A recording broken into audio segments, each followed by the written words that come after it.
Hey, everybody out there in Radio Land. Thank you for tuning into The Divide with Marcus C. Williams. You are listening to us here in your ear, having the conversations that you need to hear. We are on WRFZ 106.3 Rochester Free Radio. If you are watching us online, hit the like button, hit the share button. It don't cost you nothing. Hit a retweet and drop a comment. Be part of the conversation. We want to hear from you. Okay, join in the conversation, drop a comment. We'll try to pop it up on the screen. And definitely, even if you don't have anything too much to say, just put in the comments an American flag or a thumbs up and let us know that you're out there watching. Say hello. Be part of the show. So let's jump into the show today. Thank you for tuning into The Divide. You're listening to the conservative voice of New York State. We are here in your ear having the conversations you need to hear. Man, have we got a lot of stuff to talk about today. But what I'd like to start off with first is the show before us. The guy is a raging communist, right? Like a raging communist. He calls himself a Democrat, socialist, whatever. But, you know, he made an interesting point about Trump's tariffs. And we've talked about the tariffs on this show before.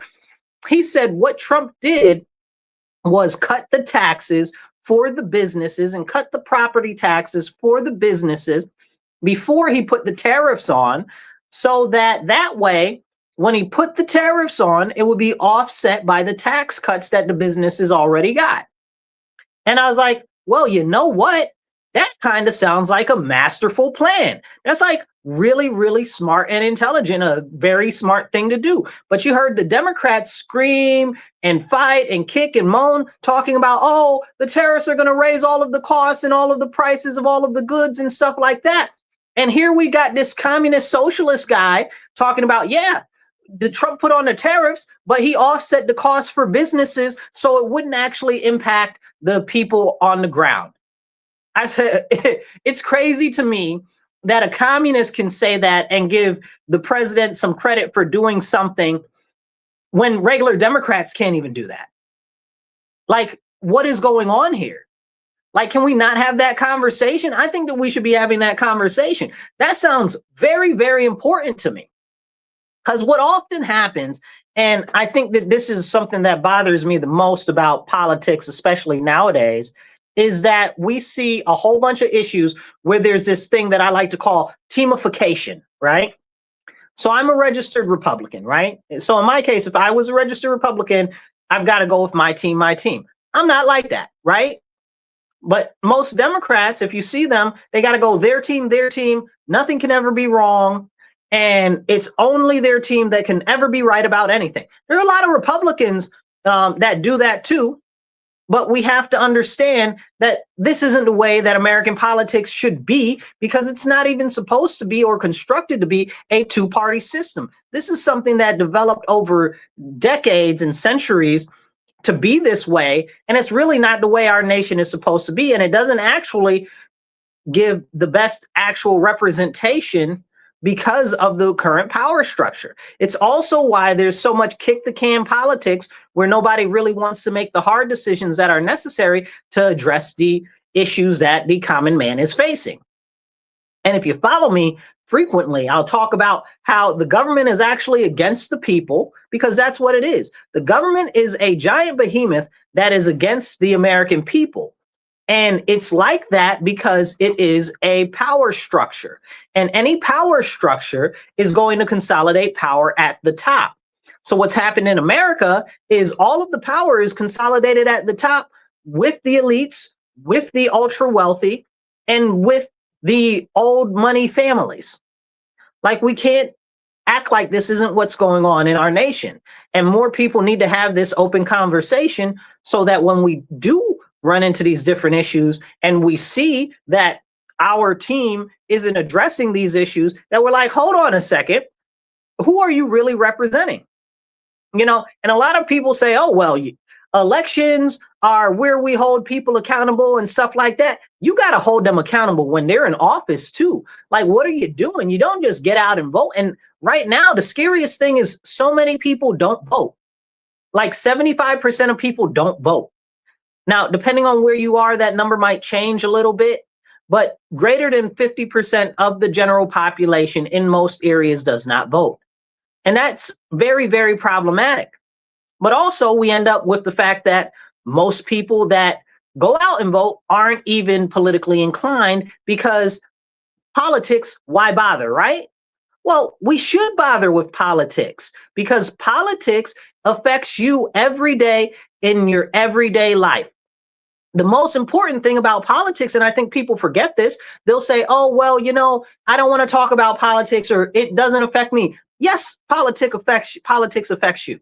Politics is very basic on most routes. You look at it, do you want your toilet to go flush? Yes, I want my toilet to go flush. That's politics. Do you want your snow plowed outside when it's wintertime and you live in the city? That's politics. Do you want your garbage picked up? That's politics. Do you want clean water to come to your house? That's politics. Like, all of these things are politics, and people try to write it off like, oh, well, I don't want to be political or I don't want to get political. Yeah, no, there aren't very many things that we can actually talk about that politics doesn't impact. I mean, depending on where you live, and some of you know this better than others, politics impacts what the color of the sky is. Okay, we can talk about that for real, but we'll talk about that maybe another time. This is a real conversation that we need to open up and have. I see you guys dropping some comments there. Thank you guys for the comments. I'll pop them up in a second as soon as we finish the monologue. So as we talk about these important conversations, we need to identify that it is not about just your team. It is about, where are the results that have been promised you? Where are the issues that need to be addressed, getting addressed? And is anybody addressing those issues at all? I live in a city for 60 years. It's been all Democrats. Democrats run everything. They control everything, absolutely everything. There hasn't been one other person in office from another party. So when we talk about what's going on here, it's very clearly only the fault and accountability that can go to the Democrats because they're the ones in office. It's their policies. It's their budgetary focuses. It's all of those type of things and the legislation that they do. And they can't separate themselves from that, but they'll try to say, oh, well, it's the Republicans. How? Please explain it to me like I'm 5, how it could be the Republicans if there are no Republicans in office and haven't been for 60 years. Now, I bet you if you live in a, hey, I see you there. I bet you if you live in a red state and if you have a similar issue with your state or your city where you are, it's the same type of situation.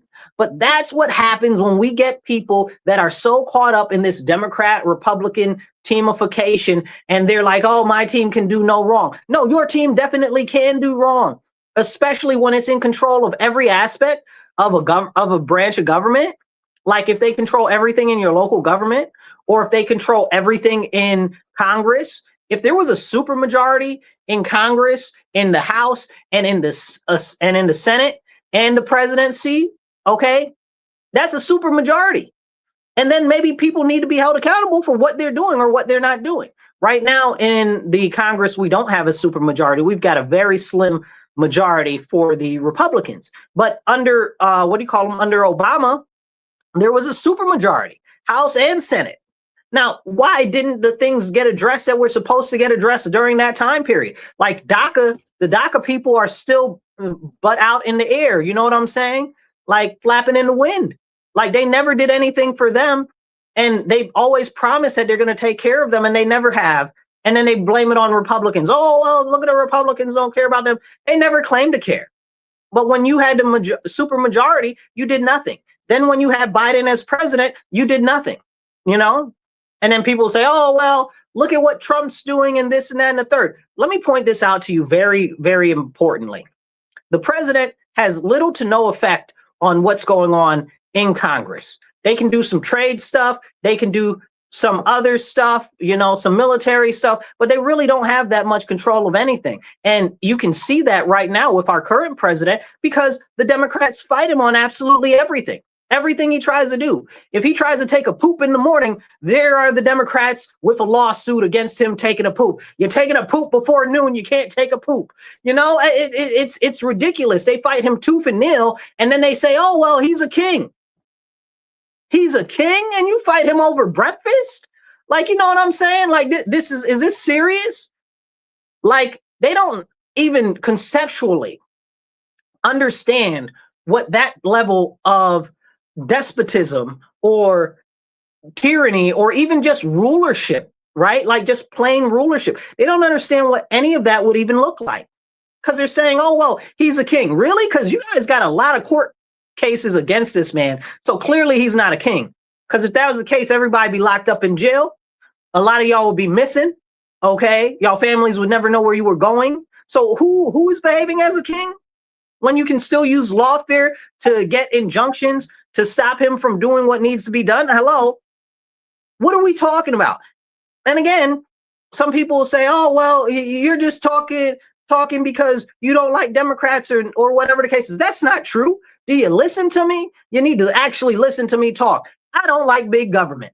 I am very adamantly against almost everything on the federal level. Why? Because I believe in small local government. I am an anti-federalist. I don't believe that the federal government should have as much power as it is. I believe the federal government needs to be shrunk. I think that 75 to 85% of all of the departments of the federal government could be poof gone tomorrow and you wouldn't know the difference. As we saw during the shutdown, the majority of everybody's life, unless they were actually working for the government, wasn't really impacted. It wasn't really impacted. Maybe if you took a flight because the FAA are the people that run the people in the towers. What do you call those people? You guys know who I'm talking about. The air traffic controllers. You know what I'm saying? But these are conversations that are real conversations that we don't actually have. And people get too attached to all of these jobs in government. Why do we need such a big government? Well, it's an employment scheme. It's a self-perpetuating employment scheme because the government does not create anything to generate its own taxes. That's another reason why the tariffs are so important, because that's really the only place that the government itself can get money, unless it's stealing it out of your pocket. Hit the like button, hit the share button. It don't cost you nothing. I see quite a few people watching, not enough people hitting that heart button. So hit the heart button, drop a comment real quick. I'm going to pop up some of your guys' comments. We got Jessica R. Jessica says, hey, Jessica, how you doing today? Good to see you watching. And then it says, we got, who we got? I can't see what that says. Let's go up some. We got quite a couple of these here. Let's see. Show more. How do I do that? Okay. Let's go up. Let's go down. We got, who's this? Can't see what that says. Says, if you're voting changed, things they wouldn't let you. Why is it like that? Sorry, guys, I can't see that very good. If your voting changed anything, they wouldn't let us do it. No, that's not true. And then it says, and this is Static Savage. He says, he says you should vote, LOL. Well, listen, if you're not going to vote, if you don't want to vote, you take that and shove it in your nose, okay?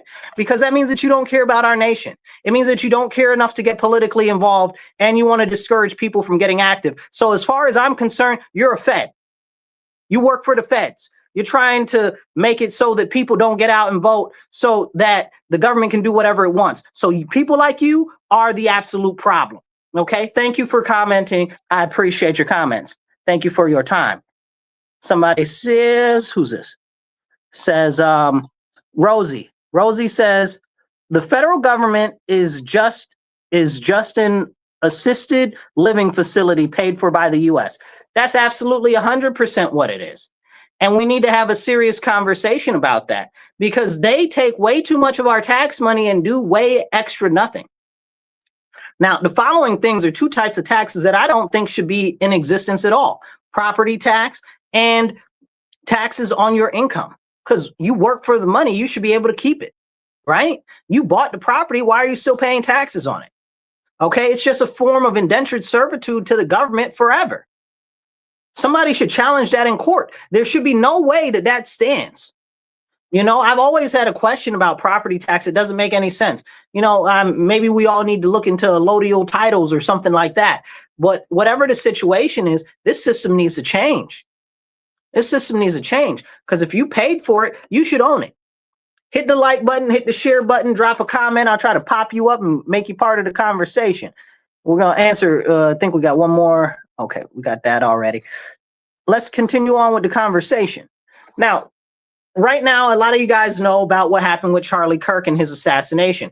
Make sure you guys online hit the share button and get this out, share it with more people, and hit the heart button. It don't cost you nothing to do to share or a heart. And if you're not subscribed, subscribe, okay?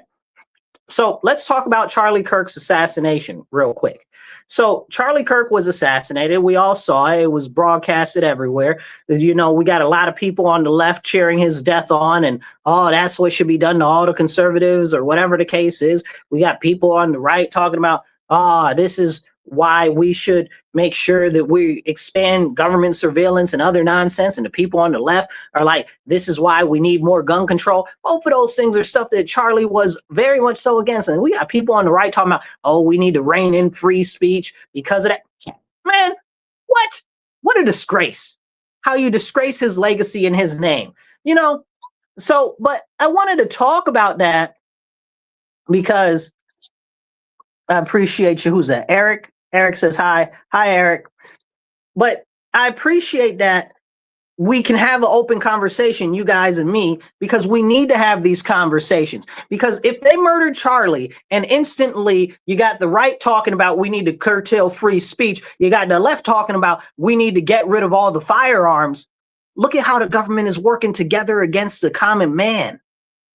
The government doesn't want you to have firearms because they don't want you to be able to defend yourself from the government.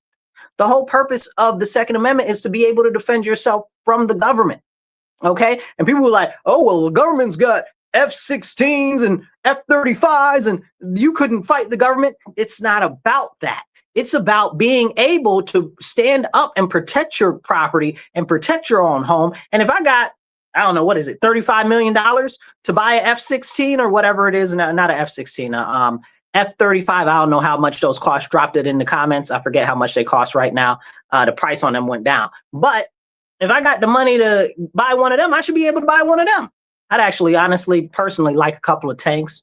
There are a couple of different variations that I'd like, you know, just for fun and for action if necessary. But I really do like a lot of the, I call it drone artillery that's out there now that I see that's coming up. That's really interesting to me.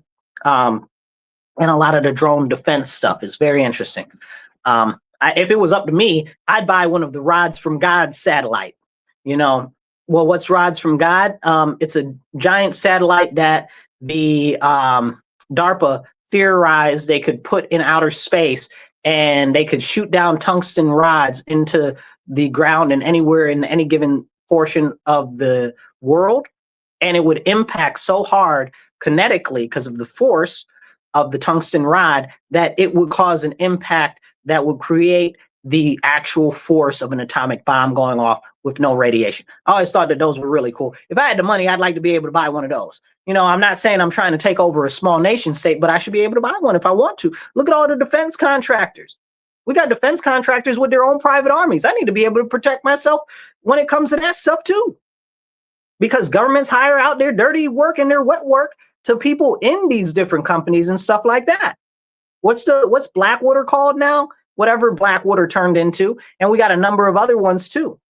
But I bring up the Charlie Kirk murder and his assassination because just the other day, this is very important. And I encourage you guys always, I tell you, I said, don't believe me because I'm saying it. Believe me because I'm telling you, because I'm going out of my way to tell you. So that's why you should believe it. But also go look it up. What's his name? Kash Patel. Y'all know I like me some Kash Patel, and I was really having high hopes for him, but I'm not very happy with him right now because he shut down the investigation from the Department of Homeland Security under the counterterrorism department that was being run by, what's his name? John Clark. Okay, John Kent, excuse me. John Kent, because he was looking in to see if any of the foreign interests might have had something to do with Charlie Kirk's death. And Kash Patel shut that down. Well, how are you going to shut that down when that's something that we really need to look at? Like, it's crazy that he just shut that down like that. Like, is this what we're doing? It's unacceptable. We got a couple conversations. Let's see what we got. A couple people commenting. David says, hi. Hi, David. I appreciate you commenting. We got, David says, how's your day? David, it's going good. I appreciate you commenting. Every comment helps a lot, you guys. So just drop out some comments, hit the thumbs up, Thank you so much for keep commenting. All of those comments help an immense amount to kick the algorithm to get it out to more people. So even if you guys just do a thumbs up or whatever. Okay, somebody made a comment. Let's see. Hayes, let's see. Okay. It says, I agree with you. I hope someday you can get into the government to help protect our constitutional rights. Listen, I'm fighting very hard to work on encouraging people to get active and make a difference. That's Brian Marlene Marvin Hayes. Thank you, Brian. I appreciate you. That might be a husband and a wife. I can't quite tell from the screen, but yeah, it's important that we stand up for our constitutional rights. Like, people forget, and I try to emphasize this so much. Yes, I am a Republican. Yes, I stand on business for Republican foundational, and this is very important, foundational values and principles. Okay. And the question is, well, why? Well, because right now, if you look at the Democrat Party, there used to be conservative Democrats, and they're either silent or gone. They don't exist anymore, practically. You know, people say, oh, well, Marcus, you're a conservative, whatever the case is. I said, most average, everyday people that are Black Americans are conservative. Well, how is that possible if they're Democrat? Because they don't know any better, because they've been taught wrong. And when you're taught wrong, you go along with what you know to be true, because that's how you were taught. And we need to have those serious conversations, but they don't want you to have those serious conversations. And that's a big reason why we've got all of this teamification, and nobody can see out of their eyes, and they're just feeling with their emotions. Are you serious? That's not a way to make decisions. Like, we can't have that. Like, that's part of the biggest issue that we have in our nation right now. Hit the like button, hit the share button. It don't cost you nothing. Let's get into a couple of different things. We got another comment. David says, good for you, David. Yep. You busted the sub. Thank you. Okay. And these are important conversations. Let's talk about what's going on right now with the government, right? We've got Pam Bondi. Okay. Pam Bondi is I don't know. I guess she's the attorney general. I'm really trying to wonder who she actually serving, because it's very clear that she's not serving the American citizens.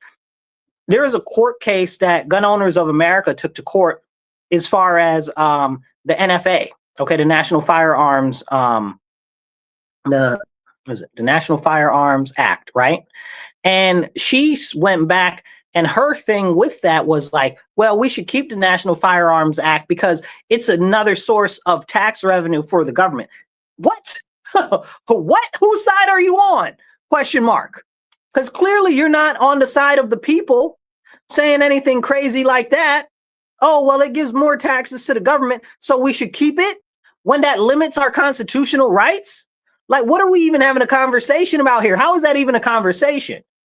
Like, that's crazy, wicked work. You understand what I'm saying? And this is Pam Bondi. Wicked work, y'all. How are you going to say that we should keep the NFA when it's harming our right and limiting our right, infringing on our right to legally own firearms, making it more cost prohibitive, making people jump through hoops, when the criminals out here got all types of guns, stuff you ain't never seen. Stuff that people don't even have in regular war. You know what I'm saying? Crazy, wicked work. And this is supposed to be a Republican, right? So again, it goes back to show you this teamification stuff is nonsense. If somebody ain't going to stand on the Constitution, I'm not standing with them. Do you hear me? Can you dig it?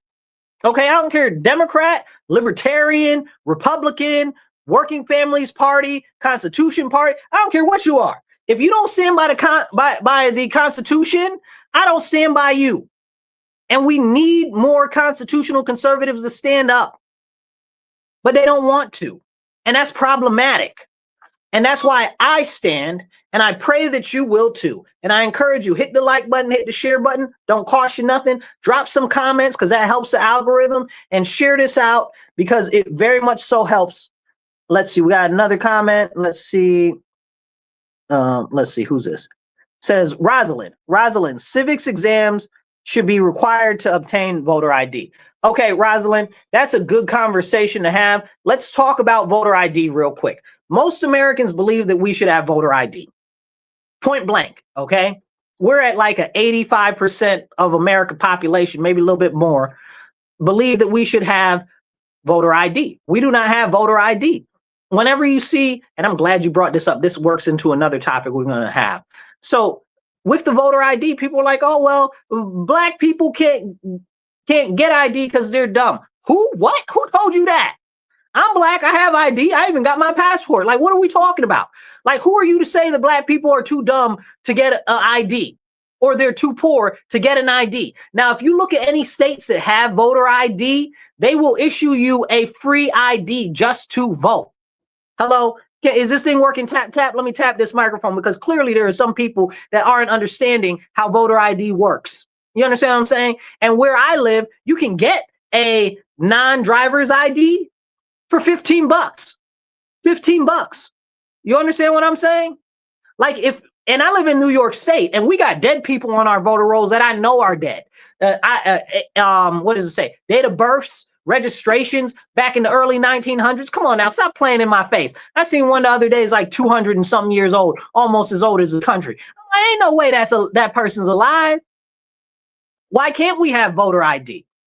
Why can't we have that conversation? And then I saw, what's his name? The guy that sleeps with the Chinese spies, Eric Stilwell, okay, from California. He's like, oh, I want to make it easier for people to vote. I think they should be able to vote for phone. B-I-T, you know the rest of the letters.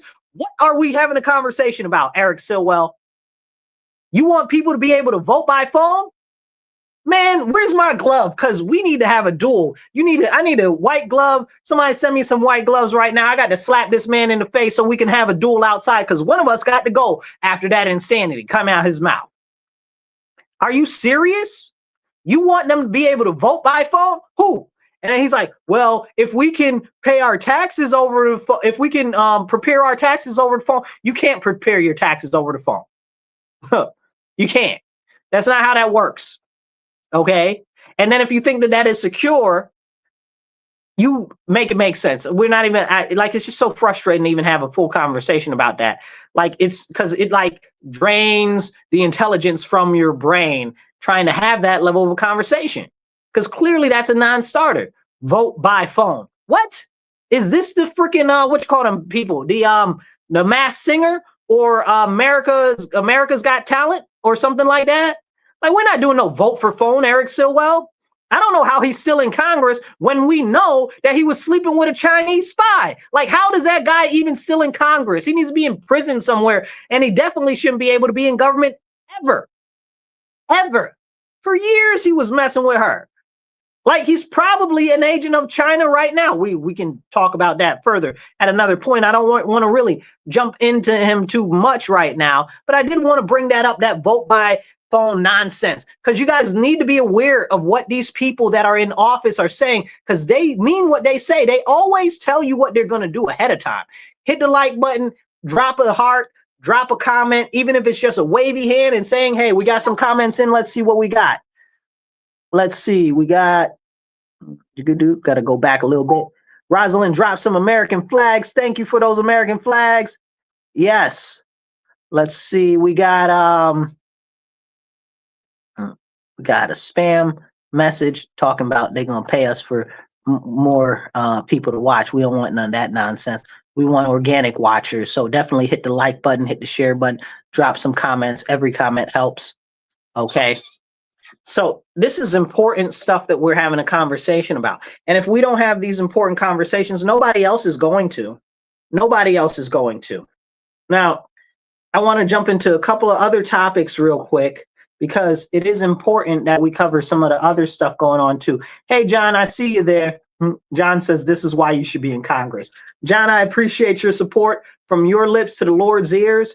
Okay. And if you guys are watching us online, if you're watching us online, definitely check out the sides right here. If you're watching us long format, okay. Or if you're watching us on vertical format, check out right down here. Okay. Check that out.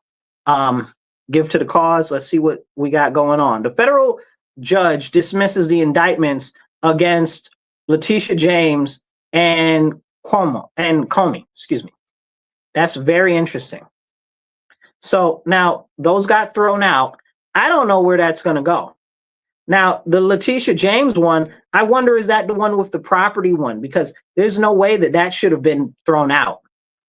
It's very interesting what's going on and how they keep doing interesting, unique stuff in the court system. We just had a court filing here where I live, where the federal government is suing Rochester, New York, over the sanctuary city laws, saying that they essentially go against federal laws. And they're right. Now, when I saw that decision come out from the judge, it was like nobody even read the decision. Drink water, stay hydrated, y'all.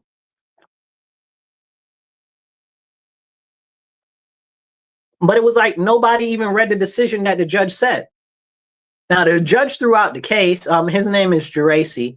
I remember when he was running for office up here. But he threw out the case, and he made it very simple and plain. He said, I threw out the case because I didn't know what the federal government wanted as a remedy if they were to win. And I think that people should understand that that means a lot. He said, I don't know what they would want as a remedy, and I don't know how I would even adjudicate that because I don't know what the remedy is that they want.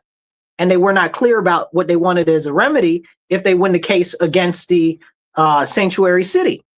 And everybody was out there celebrating, yay, yay, look at this, we defeated Trump, boo-hoo, yay. And I'm like, what even are you guys talking about? Did you read the decision? So that means that the federal government, if they decide, can put another case forward out there and say, hey, listen, we want to outline expressly, these are the remedies that we want. And then they can win the case. Like, so people don't think about this stuff. And what's really concerning is a lot of the lawfare that's being used against the federal government right now because Trump is in office. And it's concerning for two reasons. But the number one reason is that the same people that are like, oh, well, we think that the government is doing too much right now, but you're setting the ground for them to do even more. You're setting the groundwork for the government to infringe more on rights and liberties, to have a more top-down authoritarian ability. These people out there are doing these stuff like firebombing ICE vehicles and stuff like that, shooting ICE officers, going out there acting a wild, rapid fool. Okay? Like, what do you think that's going to make happen? You think that the government's going to back down or the government's going to stack up? You know, you're only putting yourself in a position where the government's going to stomp down on people. I don't want that. I've been fighting in New York State against that for years because Governor Kathy and before her, Governor Cuomo want to use the National Guard for all types of ridiculous nonsense and push martial law in New York State. These are both Democrats. But can we talk about Cuomo and Kathy trying to push martial law? No, nobody wants to have that conversation because of this ridiculous teamification. My team, my team, my team. Democrats just act like COVID didn't happen. Like they didn't throw up checkpoints where you had to show your Vax ID. Like they didn't have the National Guard checking ID Vax passes. Like act like that didn't happen. Like they didn't have the National Guard in the subway system talking about they doing policing, and that's not what the National Guard is supposed to do, and that's not what the National Guard is supposed to be used for. Hello. National Guard is a military wing. They are not police law enforcement. Then they had the nerve to put the National Guard as correctional officers in the prisons. You guys, you got to wise up. You got to smarten up. Pay attention to what these people are doing, even if it is your team. All of them, gross aggregate, on the top level or government, are working against the people, snatching away our freedoms and liberties and empowering the government more so every single day. It doesn't matter whether they're Democrat or Republican. You got to be on the watch for this. We got very few people on either side that'll stand on business almost all of the time. And we need to understand that. We need to understand that. I just saw the people out there protesting Donald Trump talking about oh, well, this is what democracy looks like, and no kings, and this, they do this every Wednesday in front of the federal building here in Rochester, and no kings, and voter ID is bad, and no person is illegal, and like 12 or 13 different other things. None of them have any relation or overlap. None of them. They're just all considered leftist causes. You know, I see the pro-Palestine nonsense and signs with right next to the gay people signs. And now I shouldn't say gay people, I should say alphabet people, because it's not about the gay people. The whole leftist movement has thrown the gay people to the side, and now it's all about trans and furries and what do you call them other ones? Oh my goodness, what do they call them? Minor attracted people, really, the pedophiles. Like, it's all about that. Like, that's what they're pushing on the left. They've long time ago left the gay people alone, left the lesbians alone. Now they got men going in women's bathrooms. If you guys saw the video of the lady in California, I believe it was LA County, she was going into a what's the gym? I can't remember what type of gym it was. I think it was a Planet Fitness, but she went into the gym and it's a whole behind man in the bathroom in the ladies' locker room. And they passed a law here in Rochester talking about men can be in the bathroom with little girls and women, and in the shower facilities and bathing facilities and dressing rooms and this and that and the third. And, you know, and people say, oh, well, that's homophobic. I said, well, it don't say nothing about you got to be gay to do that. It says gender identity. That means you think in your head, or you said out your mouth that you believe that you something that you aren't. Okay? That's a psychosis. There's something wrong with that. Or you're just lying, one of the two, especially when you can be a 310-pound, 6'9" man with a full beard going in the bathroom with a little girl, and you're going to tell me that this man believes that he's a woman? Okay, when he's not even presenting like a woman? Stop playing in my face. And that's this whole gender identity nonsense trash garbage. Okay, and then they got in the law that they have here in Rochester, it also says closest to gender identity, or, and this is the crazy part, or gender expression, not and. It would have been a much more reasonable conceptual law. I would have still been against it because it's crazy altogether, but it would have even made more sense if it said gender expression and gender identity, right? So at least you got both. But no, gender identity or gender expression. How do you even reconcile that, right? Because that means that I could just put on a muumuu and go into a women's bathroom. Like, are you serious? Gender expression, I'm expressing myself as a woman because I'm wearing traditional woman clothing. Like, what are we doing here? And this is continued deterioration of safety and of reasonable sense. And they want you to fall into that trap because they don't want you to stand up. They don't want you to push back. And they'll tell you, oh, you look bad. But the lady that it happened to that went off was a whole lesbian. She's a whole butch. You understand what I'm saying?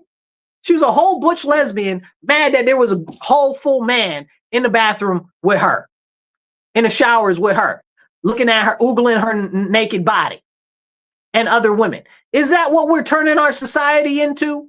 We need to have a serious conversation. Now, real quick, hold tight. I got it. We're gonna talk about this real quick. Thank you guys for tuning into The Divide with Marcus C. Williams. We are here in your ear, having the conversations that you need to hear on WRFZ 106.3 Rochester Free Radio. Drop a comment, y'all. Drop some comments, drop some thumbs up, hit some hearts, okay? And any of your comments, we'll do our best to pop them up on screen. Let's get into some of these comments here. Let's see. How do I make this smaller so we can see more of the comments at the same time? Okay, let's see. We got quite a few here. Let's see. We'll go back some. John says, I'm spreading your name. Oh, it's too big. I can't see like that. He says, I'm spreading your name in the tactical civic circles.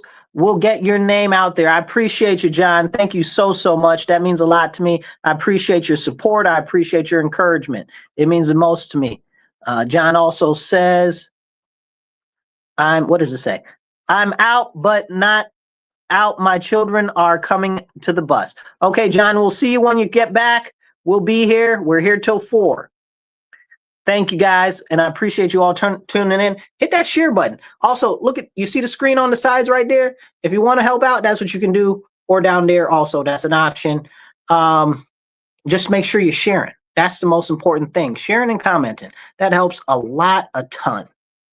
Okay? Now, what we got going on in our country right now shows us how seriously we have to actually get more involved. We have to. We have to, because if we don't stand up, nobody is going to. And I want to talk about a very important issue to my heart real quick. Hold on one second. Drink water, stay hydrated. And I hope you guys can hear me on the radio. Also, if you're watching me on the radio, I know I just said watching me on the radio. If you're listening to me on the radio, you can also follow us and catch up on any missed shows on the Marcus C. Williams channel on YouTube. You'll find all of the shows right there. The Divide with Marcus C. Williams. We got a whole podcast section. It's also in our live section. And there's a whole playlist for the videos as well. You'll find them all.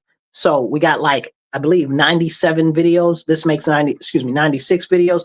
2 of the videos have been taken down. We talked about too much serious issues. They didn't like that very much, so they took them down. I'm trying to get them the audio for those videos from the studio so that we can post those up there. Because sometimes you have really serious conversations and they don't want you to actually have those conversations online, especially when you talk about things like cryptocurrency and the digital dollar being the downfall of our economy and the restriction of our actual value of money, because we can't have those conversations. That'd be too much right. And I'm all about having those important conversations, and they don't always like that. So we got a ton of stuff going on in the world right now. But real quick, before we get into more worldwide stuff, I want to get into an American issue. I want to get into the core behind our nation. What's that, you say? Well, the core behind our nation is Christianity, you guys. Our nation was built on Christian principles, Christian values, and the Bible. So whenever these people say, oh, well, it's Judeo-Christian, no, it's not. Stop. Full stop. Full stop. All 56 of the signers and stuff were Christian, okay? All of the people that signed the Declaration of Independence, all of the people that signed the Constitution, all Christians. But can we have that conversation?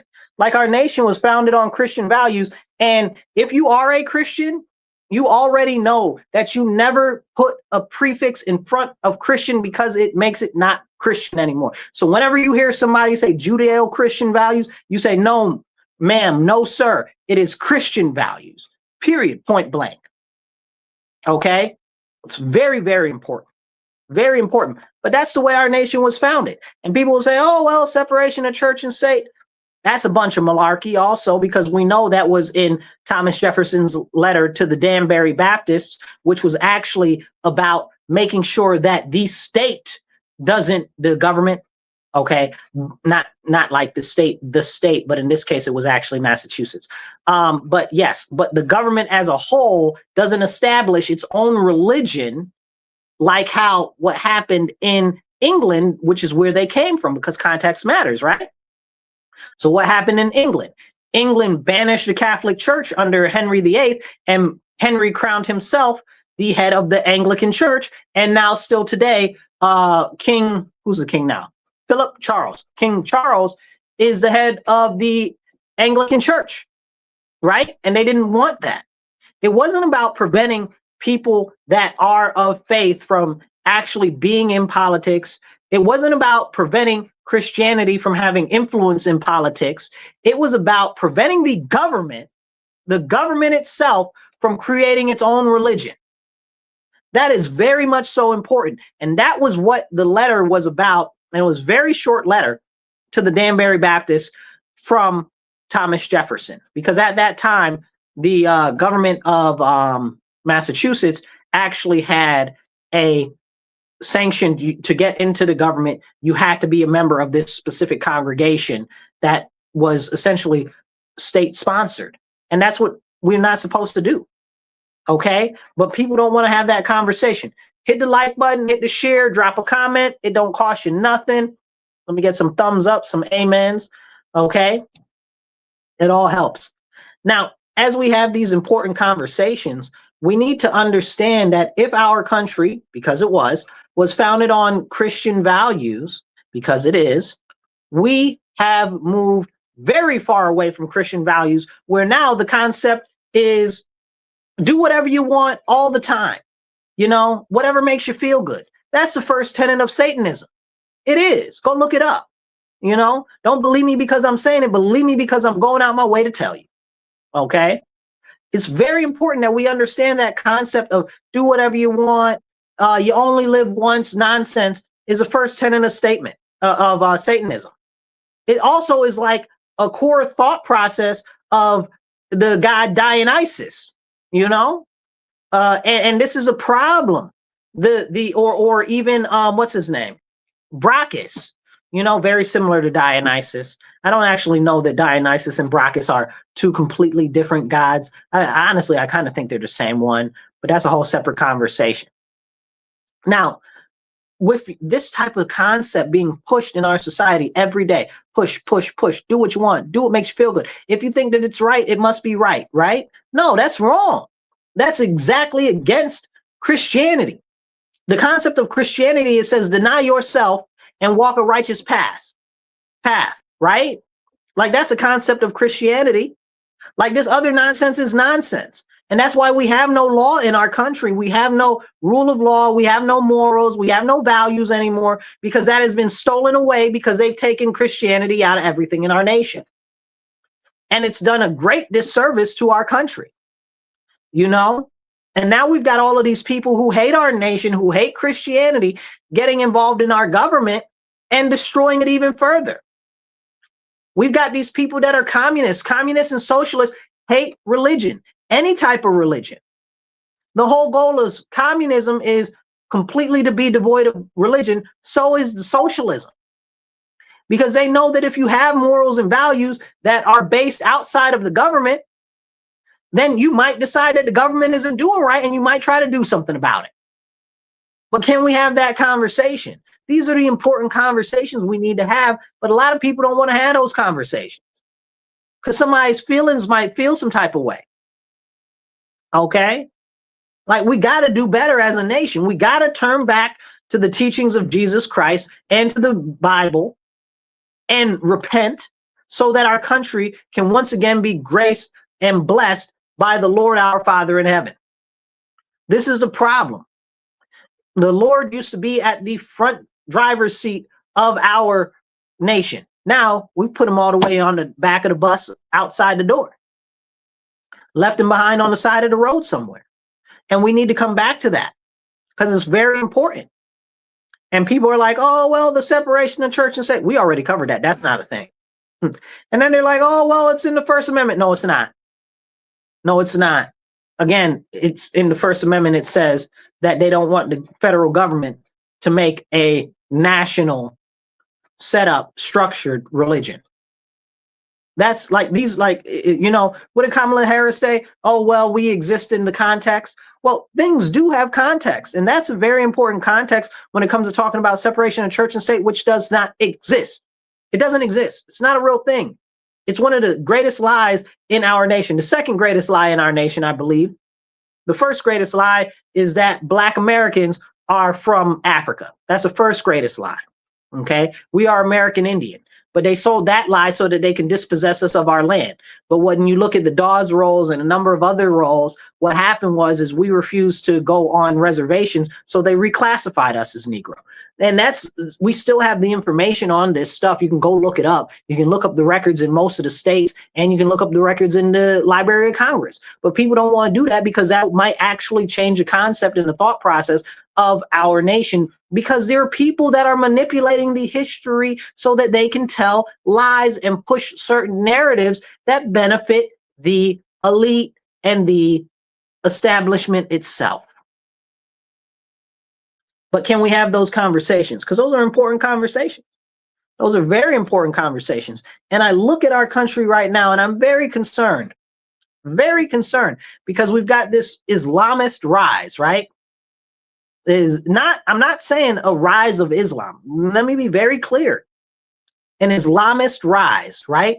These people that are largely Saracens, people from these sand countries, okay?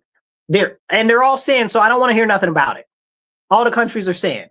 Okay, the whole Middle East is sand. Why is it sand? The whole of North Africa is sand. Why is it that way? Because they've been cursed by the Lord our Father, okay? Because they rejected Jesus. That's why they're all sand nations, because they're cursed. And now they're trying to bring their cursed nonsense over here to us. Okay, they're trying to reform our government. They're trying to reform our cities. They're trying to reform our states to make them all Islamic caliphates. We cannot stand by and let these people Islamify our nation. That's not what our nation is supposed to be like. And these same people get out here and they jockey for these Islamists, and they're like, oh, well, it's about separation of church and state. Well, how about you tell them about separation of church and state? Hello? Can we have that conversation? Go tell the Islamists about separations of church and state. I'm sure they'd love to hear about it. Huh. Tell them about it. They don't care. They don't want that. They want Sharia law in many places. And if you look at places like Texas, Missouri, what's the other one next to Missouri? Michigan, they've got whole towns that they're putting together that are all only Muslim, that they're implementing Sharia law. Look at what's going on in Brooklyn. Like, can we have that conversation? Look what's going on in Dearborn, Michigan. Can we have that conversation? No, we can't have that conversation because it's taboo. Oh, you can't talk about that. Now, let me be very clear because this is important. Okay? I am not saying that people shouldn't be able to practice Islam in the United States, but I'm 100% saying that if they practice Islam, they should not be able to be holding office in our nation because we were founded on Christian principles and Islam does not recognize Christianity as the law. You understand what I'm saying? And people say, oh, well, you can't say that because then it sounds like you're saying that that's how things should be. It is how things were founded. Like, let's not, like the 10 commandments are the basis for our laws in this nation. Like, what are we even talking about? What are we even talking about? Like, we're not even, like, stop it. Stop it. The first book that was authorized by Congress for public education was the Bible. Stop it. Stop playing in my face. Okay? Let's be for real. Hit the like button, hit the share button. It don't cost you nothing. Make sure you're following and subscribe. Drop a comment, thumbs up, a hey, hi, or I like what you're saying, or an amen. Drink water, stay hydrated. But as we have this conversation about the growing threat of Islam in our nation, understand it is not about people who are Muslim. It's about the Islamists. It's a secondary thing to the people who practice Islam, right? And let me be clear, because the Islamists seek power and subjugation of anybody who is not a Muslim. And the Quran dictates that if you believe in Islam, that you got to go along with those people because what they're doing is right. You got to go along with them if you're Muslim because what they're doing is right. That's how Islam works. So these Islamists that are pushing their nonsense in our country need to be dealt with expeditiously. They all need to be sent back to their sand countries, wherever they come from. You understand what I'm saying? Now, let me be very clear and I point something out because I think that this is very important and people don't understand. We have created a nation that has so much opportunity that people flee to our country that are Muslim. Let me be clear because I'm separating this from the people that are the Islamists, right? I was talking to some young ladies today and they're from Afghanistan. God bless Afghanistan. Okay. May the issues that they have there be resolved. I really have some affinity for Afghanistan. I appreciate everybody that helped us over there when we were over there during the occupation and during the war. I appreciate that greatly. I also appreciate their strong tenacity of their people. I think that that's very honorable and noble. Now, these young ladies were Muslim, right? But they're leaving from over there because the Islamists are the ones that are in charge, that don't want women to learn, that don't want women in positions of power. Only in America can you have that as an option. So they were able to get out of their country and they were able to come here. And they're so thankful that they can be in the United States. And God bless them for being able to make it here. I know how hard it is for refugees to come here. That's why I'm so adamantly against illegal aliens. So I'm ever so thankful that we had a nation that affords them the benefit that their own country does not, that they would want to come here. And the conversation that we had was that they would love to go back to their own country if the government was changed, because right now it's under the rule of the Taliban. They'd love to go back to their own country. I double support that. You know me, I double support anybody wanting to go back and fix their country, because I'm working on fixing my country. I'm working on encouraging all of you and all your friends and everybody you know to stand up in our country to fix our own country. You understand what I'm saying? So I admire that.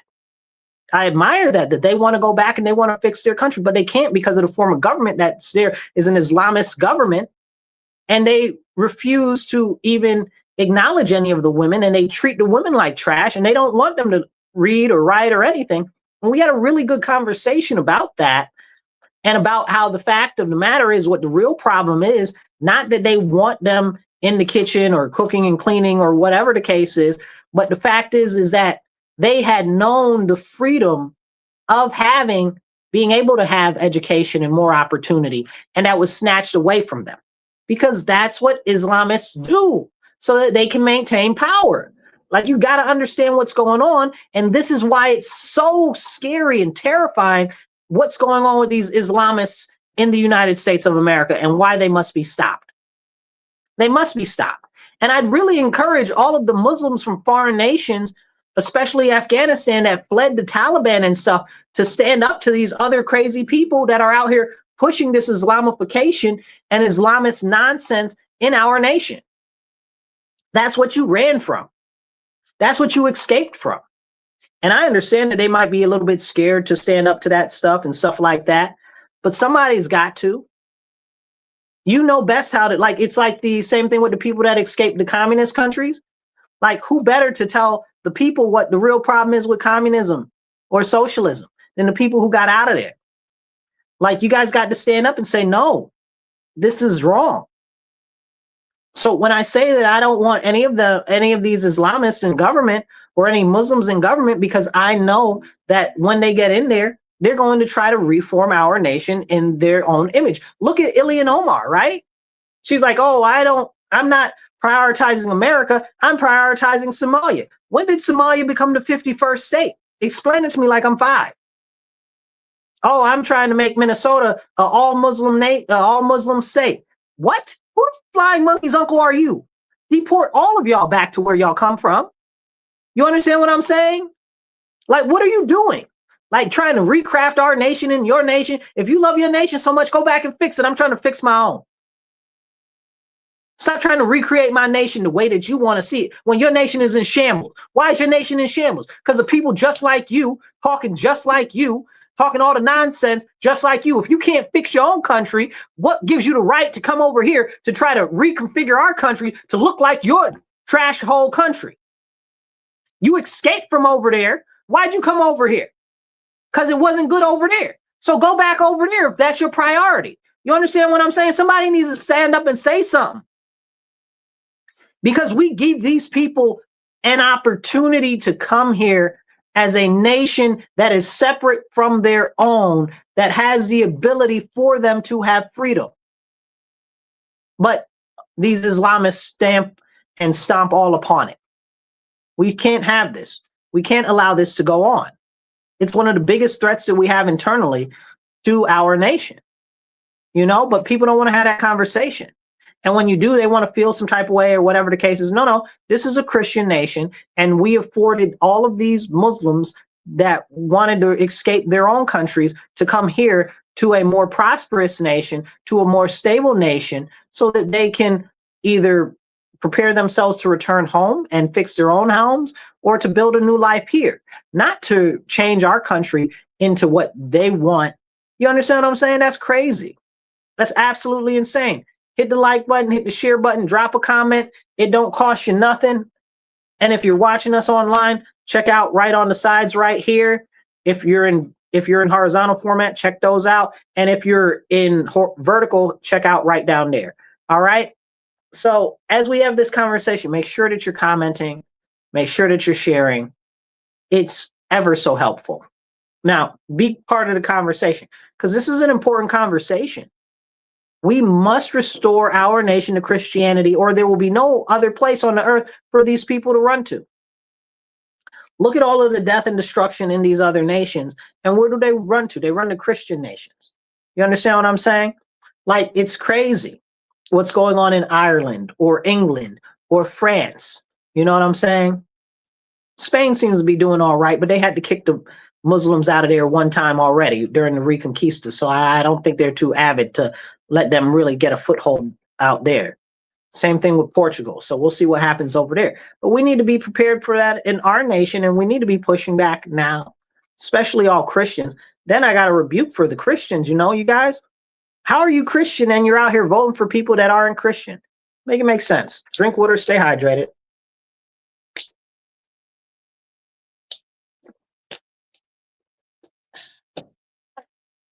These are the important conversations we need to have because nobody else is going to have them.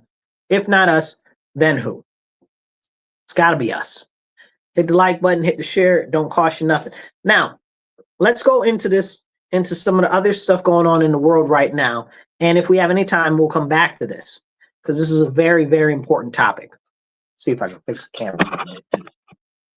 All right. So the issue with Taiwan and Xi Jinping from China, the premier of China. Actually, I don't know what he is. The king? Essentially he's the king. I don't know whether he's the premier or the president or whatever he is now. I don't know. He hopscotches back and forth. But he's the grand supreme ruler of China right now. And he wants to go into Taiwan and take over Taiwan. Now, some people say, oh, well, Taiwan's not its own independent country. Well, Taiwan is the national version of regular mainland China. So they're an actual nation that used to exist on mainland China, but it's their contiguous, I guess you say contiguous, right? Which is like continuous, but contiguous because it's keeping in order of government from the nationalists when the nationalists ran mainland China before they got pushed out by the Maoists and communists. So that's why the CCP right now runs mainland China. And the US is like, oh, Taiwan, they're one of our greatest allies. We got to defend them from China. No, you're not about to do none of that. Stop playing in my face. We're not going to war over Taiwan. Stop playing in my face. We're not. It costs us too much resources. Don't make no sense. Now you can say, oh, well, we want to protect the corridor right there in the South China Sea or whatever the case is, or in the Japanese, the Western Sea, whatever it's called, however you want to say it. But you can say that you want to protect that.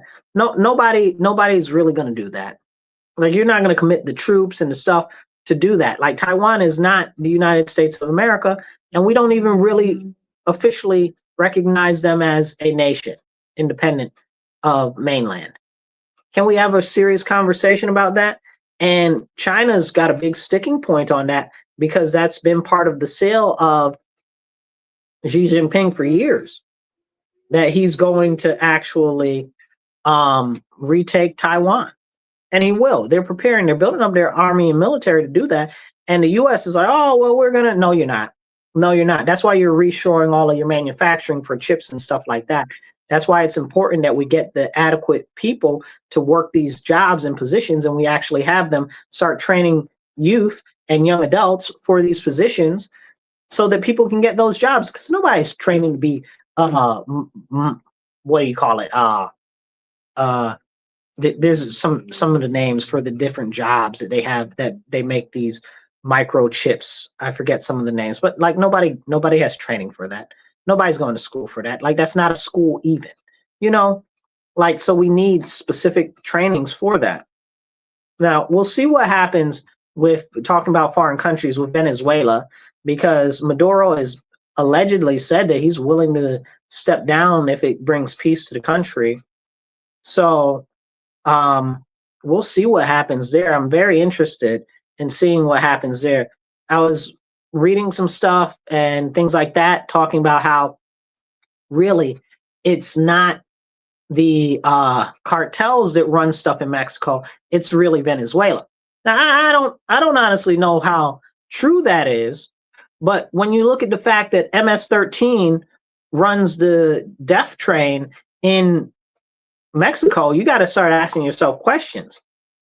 Is it? Who really runs what? Who runs what? You know? It's a very interesting question. So we'll see what goes on over there. I'm interested in seeing because I don't think he's stepping down. Also, I don't trust that weird lady that they just gave the Nobel Peace Prize to, talking about, oh, she's supposed to replace Maduro. I don't trust her. Something scuzzy about her. I don't like it, not even a little bit.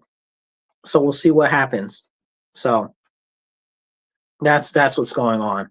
Now, we talked earlier in the show about how these leftists are pushing the government to expand even more as far as power and authority when it comes to policing operations. So Kash Patel's girlfriend, whatever her face is, okay, the fake country music singer, okay, Alexis Wilkins, yeah, Wilkins is apparently there's an issue with, oh, people think that she's a honey trap or she's a Mossad agent or whatever. How did she get with him or whatever the case is? Bro, I don't know how she got with him. I got plenty of questions around that myself, you know, but it's very interesting the what's going on there. And he apparently wanted like the FBI to provide a protection detail for her. Why does she need a protection detail, right? Why are we, the taxpayer, paying for your girlfriend's protection detail? I don't want to pay for her protection detail, okay? And I don't know whether she's a Mossad agent or not. Honestly, I don't care, but she's a highly suspicious character, and there needs to be some sort of investigation into her. That's a fact. I don't know, bro. I don't know where he dredged her up at, but something don't seem right about their relationship. It all seems very sus to me. Like maybe she's his handler. I don't know. I don't have a clue. She very well could be his handler. Like, have you ever seen them together in person? Like, there's something just very not quite right. You can't put your finger on it about their relationship. You know, like, I don't know what it is. I don't know what it is, but something's not right there. You know, they don't really seem like buddy or lovey dovey or whatever the case is, but it's very interesting. I don't know, like other people are saying, maybe she's a Mossad agent or whatever the case is. I don't know if that's true, but there's something very off about her, and I can't put my finger quite on it. You know, like maybe it's over here or maybe it's over there. I don't know. A little bit weird. A little bit weird. There's a whole bunch of stuff going on right now in American politics and what's going on worldwide because the world looks to us as a force of strength. They do. But if we've got all of this division inside our own nation, if we've got these Islamists trying to tear down our nation, if we got these crazy cuckoos pushing stuff against our law enforcement and nonsense like that, it's a bad look. And the rest of the world looks at that like, y'all can't even get it right yourself, and you're supposed to be this big world authority. How are we supposed to project power and authority when we can't even control what's going on in our own house? Somebody make it make sense to me. Drink water, stay hydrated, y'all.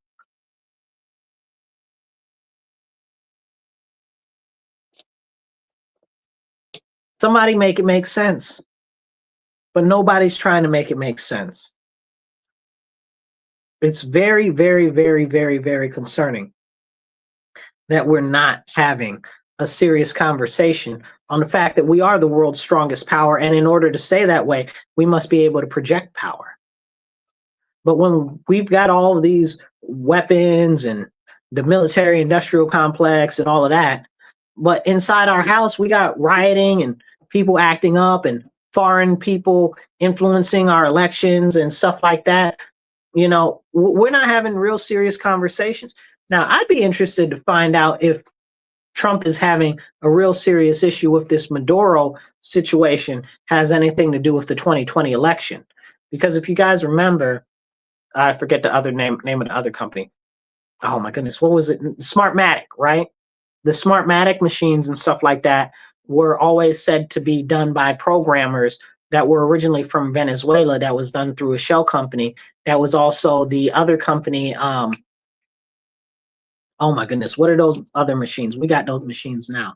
I forget what they're called. Y'all know the machines. Drop the name of the machine company in the comments. Drop that down there.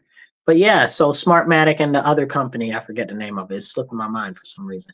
But yeah, apparently both of those companies were Venezuela shell companies, and we're all attached to Venezuela. So it'd be interesting to find out if this has something to do with it behind the doors. You know, I know a lot of people say, oh, well, Q says this, and they're talking about the QAnon nonsense. I think the QAnon nonsense is a bunch of government psyop run by the CIA and the FBI, as well as the elites, in tandem to prevent the people from standing up and to prevent them from overthrowing the government.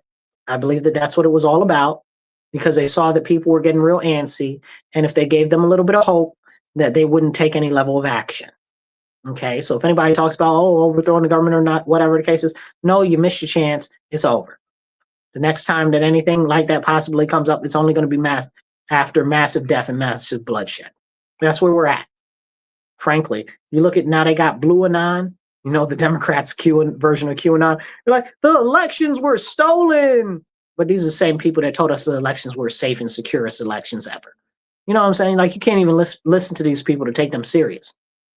Like, we need to be having real conversations, like, but nobody wants to.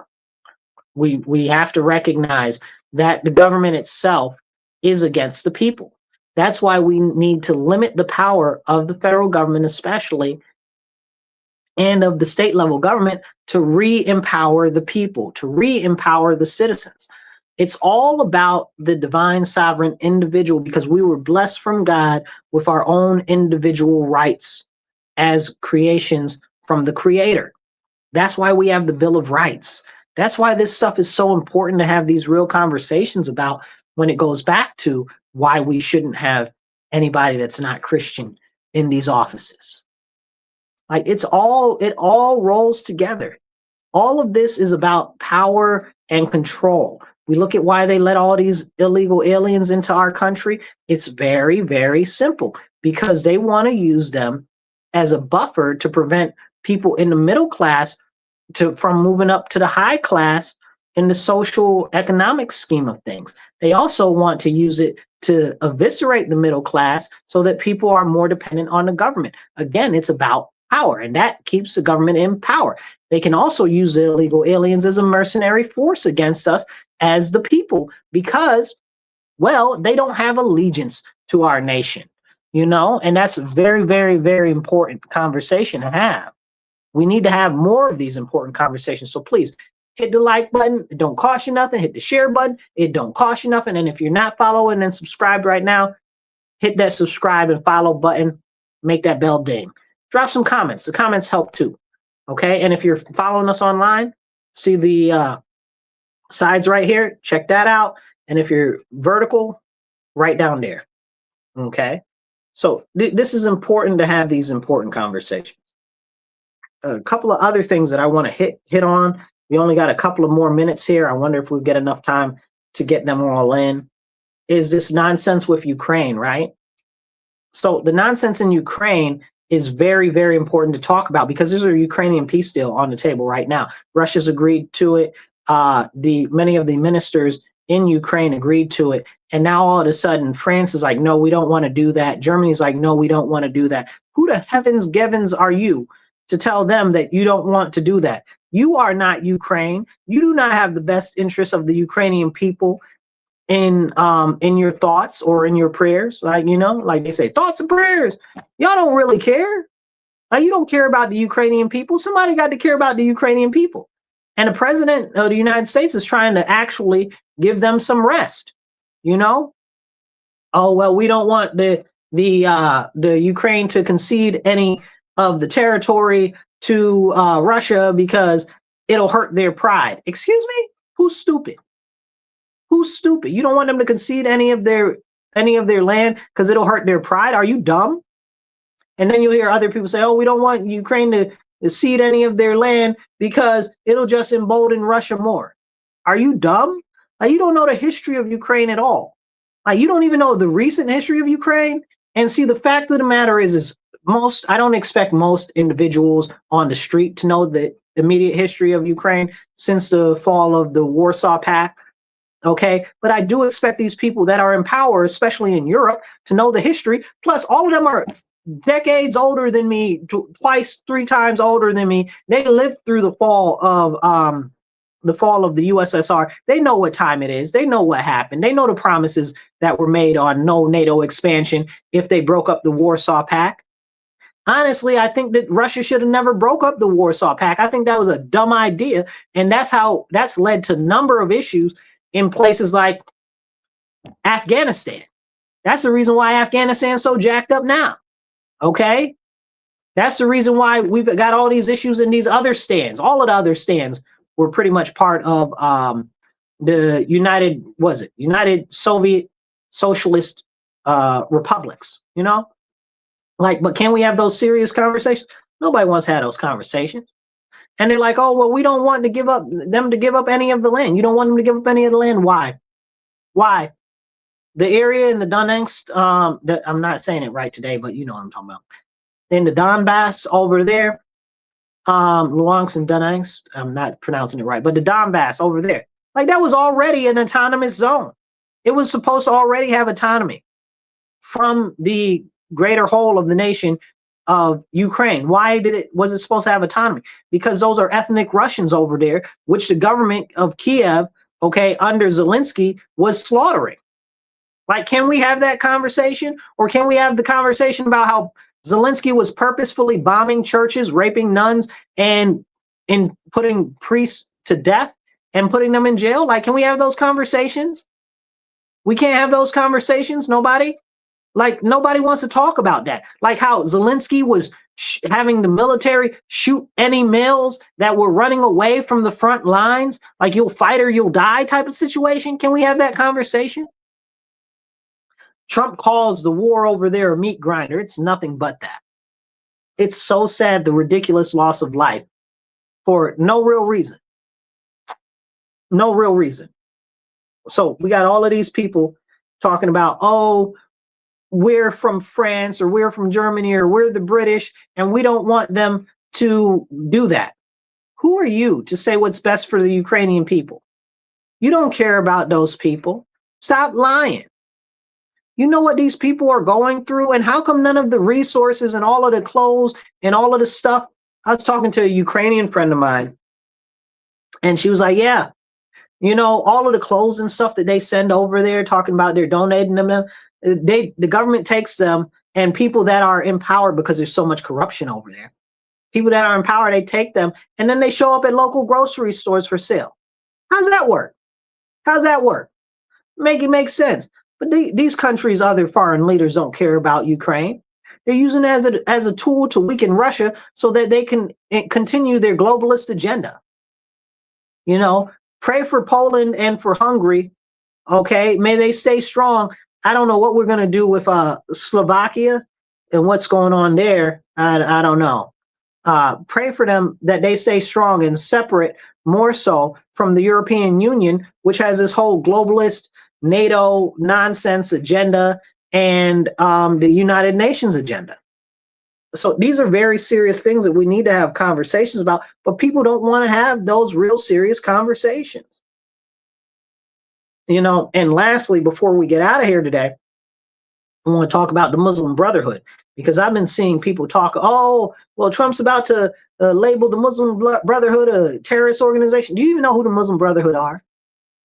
You know, like they were in power in Egypt. They basically were the ones who overthrew the government. And then they were like killing people in Egypt. Like it was bad. Like it was a real serious problem. And they had a similar branch of them in Palestine, and that was a real serious problem. And that's not even to point out that a number of other countries that are Muslim nations have labeled them as a terror group already. Saudi Arabia, the UAE, I believe also Jordan and Lebanon as well, and a couple of other ones. Like, can we have that? Kuwait, that was the other one. And these are the conversations that we need to have. Like, it's a terrorist organization, but people hear, oh, well, it's called Muslims, so we got to protect the Muslims. Y'all don't want Sharia law. What are you even talking about? Like, those people are akin to ISIS. They are literally akin to ISIS. They are the kin of ISIS, but that's a whole separate conversation. But we need to have these conversations, and nobody's really having them. And to close off the show today with our last topic, the meeting between Trump and Mondani. Now, as you guys know, I'm a conservative, okay? I'm a conservative Republican constitutionalist that's an anti-federalist futurist. You know, that's a lot of fancy words, right? But the fact of the matter is it's so hard to express your political beliefs where you lie, because no one party, as we were talking about in the beginning of the show, really represents anybody anymore. So I got to stand where I stand. Now, Trump brought Mondani, this socialist, foreign Muslim guy who's a millionaire elite, okay, into the White House after he's been saying all types of trash about him, talking about he's a despot, he's a what do you call it? What's the other word? He's a fascist, he's a this, he's a that. He doesn't like him and all of this and all of that. And Trump brought him into the office and was hugging him and patting him on the shoulder and saying, oh, I'd move to New York under him. Are you stupid? Who's stupid? Are we stupid? We must be stupid. Listening to some nonsense like that. And people say, oh, Marcus, how can you say that about what Trump did? Because did you watch the same thing that I watched? Who's stupid? That was a bad look. No matter what way you cut it, that was a bad look for us. And they're like, well, he's playing 4D chess. I'm not trying to hear a lick of spit about what you're talking about, because it's about perception. Do you know how bad that looked? Did you read the newspaper articles? Okay, did you look at how it was phrased? Even in the New York Post, which is usually just a conservative-based newspaper. It's crazy. Like, they're like, oh, Trump kowtowed to Mondani. They're like, oh, Trump praises Mondani, because he did. He really did. Say, oh, he's such a great guy. You know, I really like him. Like, are you, what? What are you saying? But can we have that conversation? No, because Trump is infallible and he can't be questioned. Shoot, if I'm questioning the Pope, I'm going to question the president too. Sound crazy. Like, none of these people are the voice of God on earth, the representatives of God on earth. The Pope out here throwing freaking raves in churches, okay? And if he's out here doing crazy stuff and I'm going to call him on his nonsense, I'm going to call the president on some nonsense. This just gave empowerment and encouragement to the Muslims that are Islamists, to the foreigners that are trying to topple our government, to the socialists that are trying to topple our government, to the communists that are trying to topple our government, and to the people that are Democrats, mostly far left, but also regular Democrats too, that hate Republicans and him. And him. Like, that was a bad, terrible look. Okay, and I don't care how much you love him or how much you think, oh, well, it was this plan and this strategy. It's about psychological impact. Psychological impact, who won there? Mondani won, okay? News and publicity-wise, who won there? Mondani did. Then Trump's talking all this trash about him. The dude is a whole terrorist, okay? And you out here negotiating with terrorists? Like, and this is after he brought in that terrorist from Syria who was on the Al-Qaeda's top watch list, who was one of the heads of ISIS, okay? That's now the president of Syria, because we installed him over there, because Israel told us to install him over there, okay? And you brought him into the White House on Veterans Day. On Veterans Day. You brought that terrorist into the White House. Now you got this other terrorist in there. Also, the terrorist, whatever his name is, from Syria, the president over there, first thing he did when he got into office was kill tens of thousands of Christians. Stop playing in my face. You understand what I'm saying? Like, we really need to have a serious conversation where we check our own people. I want the Democrats where I live to check their own people. We're them tens of millions of dollars that is magically disappearing from the pension fund for our actual people that work for the city government. Where's that money? How come that money wasn't shown up and reported before the election on November 7th? How come that didn't happen? Who was pushing the papers around so that wasn't publicized? These are real conversations we need to have. Where is all the money to pay the teachers and the people that work in the district in the RCSD? Where's that money? How come that money's disappeared? Okay, and they're like, oh, well, it's just a programming glitch error because we switched the billing people. Nonsense. Okay, don't play with that nonsense in my face. Okay, you stole that money or you lost that money, you put it in a bad investment and it's gone. And you just trying to stave off by switching money from different accounts and this way and that way and the third. And that's why them people ain't been fully paid yet. And this has been going on since the summer. Come on now. Stop letting these people play in your face. If you're a Democrat, you need to call the Democrats out on their BS. Okay, and empty promises. If you're a Republican, you need to call the Republicans out on their BS and empty promises. And when either of your sides, okay, are going against the Constitution, are trying to empower the government with more power, you need to be standing up. And that's point blank, period. I love you all. Please share this show. We are here in your ear having the conversations that you need to hear. This is The Divide with Marcus C. Williams. You are listening on 106.3 FM and on the Marcus C. Williams channel on YouTube. So make sure you share, like, drop some comments. All of that helps. Hit the heart button, hit the thumbs up. Okay, get this message out there because we need to have these important conversations. And if you're listening to us on the radio, make sure you tell your friends, your family, your enemy, and everybody else. Tune into our show Mondays, 2:30 to 4 p.m. I'll catch you guys next week. You guys be blessed and be well. And remember, stand up, speak up, and don't shut up. Take action. Catch you guys later.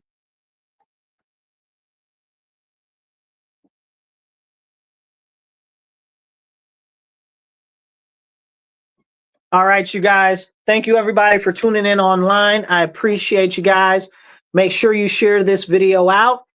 Tell some of your friends. And if you're not, I know a lot of you guys watch, but you're not subscribed or following on whatever you're watching us on, whether it's X or whether it's Facebook or YouTube or whatever, make sure you subscribe. And if you have a YouTube account, make sure you subscribe to my YouTube. It's the Marcus C. Williams channel. And then that way you'll get all of the updates on everything I've got going on and all of the events and different things that we've got going on because we got a lot going on. And before I get out of here, definitely check out these two sides of the screen. Drop support, a couple of dollars to support the show. If you're on vertical or horizontal, it's right there. If you're on vertical streaming, it's right there. Okay, I'll catch you guys later. I love you all. You guys are fantastic. I appreciate your great support. I'll catch you guys. Be blessed and be well.